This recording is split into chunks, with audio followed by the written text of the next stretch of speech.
আমি হাওড়া থেকে শিয়ালদা কেমন করে যাই রে, হাওড়া থেকে শিয়ালদা আমি কেমন করে যাই রে, হাওড়া থেকে শিয়ালদা।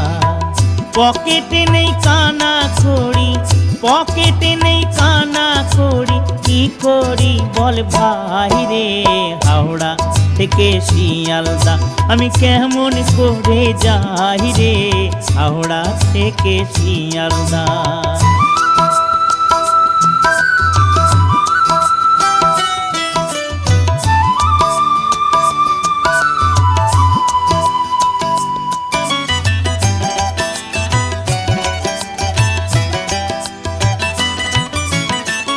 ধরলো চেকার ব্যান্ডে হেলেতে, দিলাম তাকে ফাঁকি, খিদের জ্বালায় চার দোকানে করলাম